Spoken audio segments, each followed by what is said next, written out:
All right, Wing Chun recovery, what is it? We're going to talk about this from a real quick point of view. There's so many lessons of recovery in Wing Chun, and we often, noticeably, we often go to the wooden dummy, right? The wooden dummy is all about recovery, and I'm going to be breezing through this so much because I think I could actually spend a couple weeks on this. So I'm going to break this down into the turning punch, and this is where I want to start with the concept of recovery.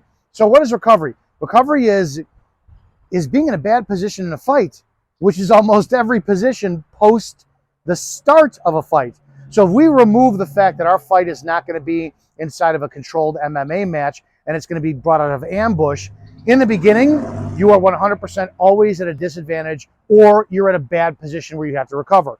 The dummy does not teach you how to toughen up your arms. I mean, by default it does, but the dummy does teach you recovery because you're always going to be going into the core of the dummy. You see a lot of people, if the dummy's here and they chase out to the side, that's incorrect. You see how my gansao, or my tansao, my gansao, it's sweeping past me, and here's the core of me.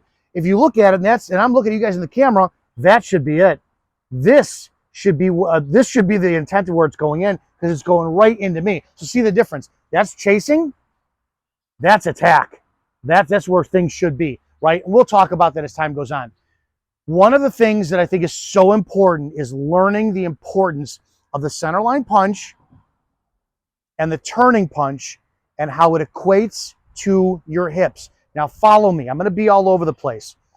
If you can picture and imagine, and this is the imagery I always use, telephone poles. Every now and then you'll see a telephone pole with a giant cable that's anchored into the ground. I always envision, when I'm doing my form, that I've got two like steel eyelets right here, and they've got cables connected into me, and they're rooting and they're pulling my pelvis and my hips down into the ground. That roots me, that engages my butt cheeks, my hip flexors, so that again, if you're my target, right, me right here, and I'm looking at the camera, when I turn, no matter where I turn, and this is why I don't do 70-30, here's a 70-30, here's a 70-30, Stan, 70-30, it shifts my axis, right? Here's my axis, here's my turn, here's my turn. If you're always thinking, I have two lanyards, pull two giant cables pulling me straight into you where I'm at, looking at myself in the camera, and I turn, by default, it's going to pull me down. It's going to pull me down. It's going to pull me down. Guys, believe it or not, this is anti-grappling. And I can guarantee you I've got more grappling experience than most of you out there. It's not meant to be insulting, but I started wrestling when I was 12 years old. I've said it a million times. You see people who leave Wing Chun, go to Brazilian Jiu-Jitsu, and they're like, oh my God, this is the greatest ever.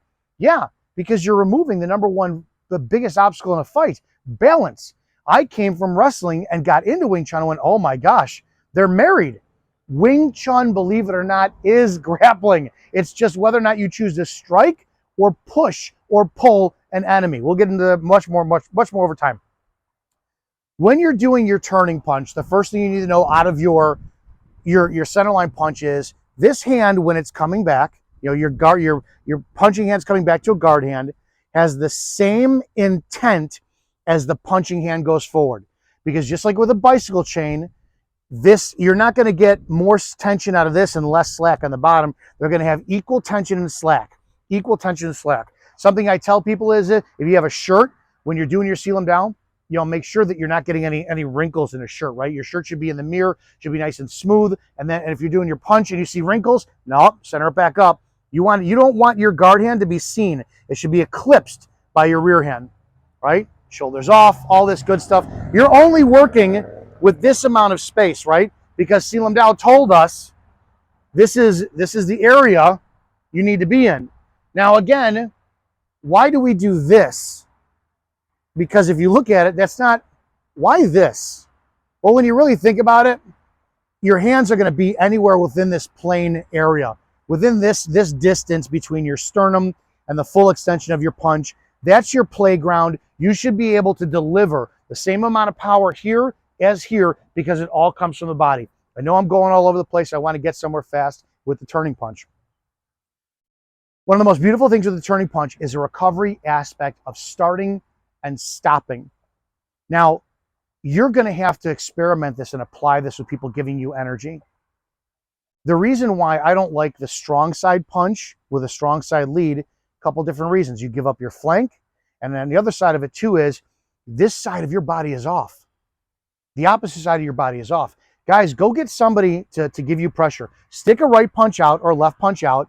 Have somebody give you pressure in, and only use your arm. You'll feel pressure is going to rock you back.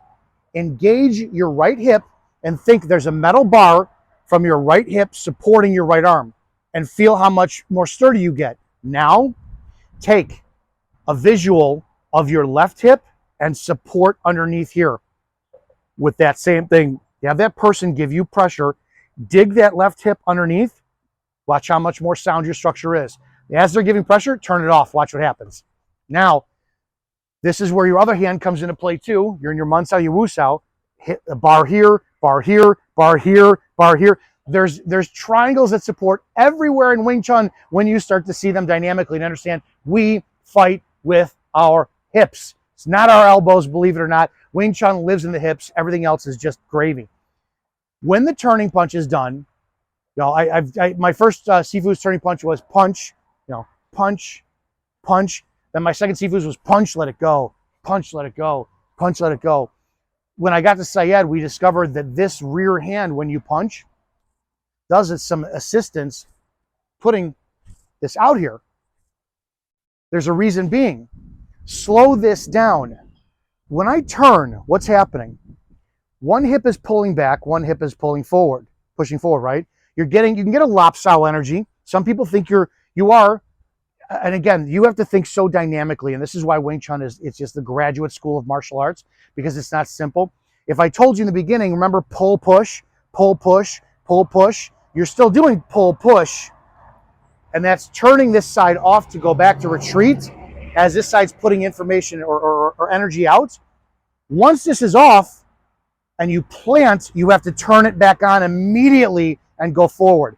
So if we remove upper body and you think lower body only, you turn, turn, turn, turn, turn, turn. Remember, my lanyards are going down. It's facing, I'm not doing the 70-30 to move my axis. I turn on the axis. Immediately, this left hip shoots down into the ground to root, right? Because it's pulling me back down. So I turn and I'm pulled. Boom.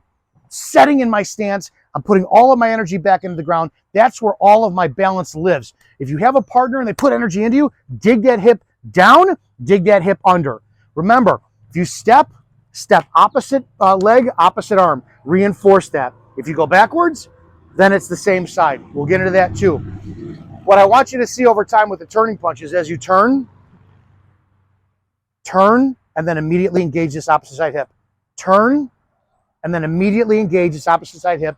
Put it under here, put it under here, putting the projection. A metal bar here, and you put out in, put out in, put out in.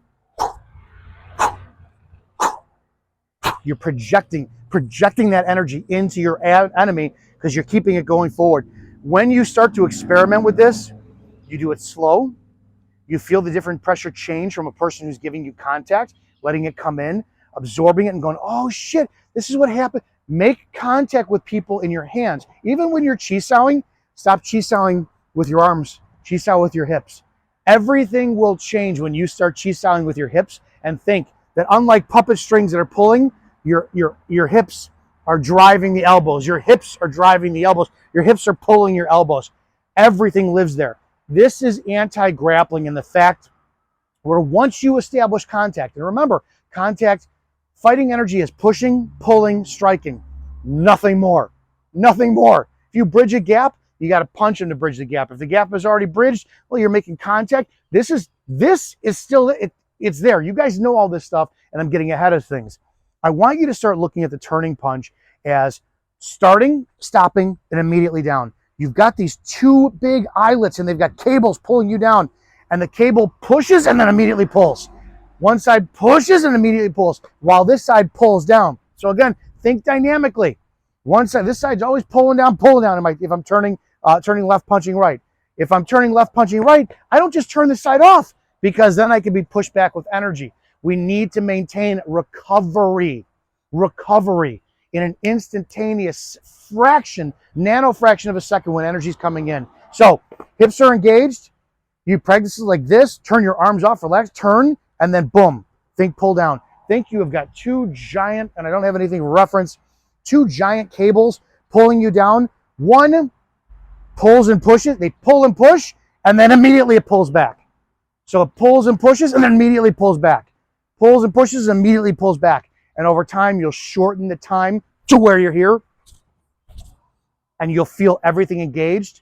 It'll go into your core. You'll deliver that energy, and you won't be rocked back. You'll be solid and able to change it to your next movement immediately. Guys, this is so important and crucial. Learn to fight with your hips in Wing Chun. We got a lot more coming to the channel. I hope you're enjoying this.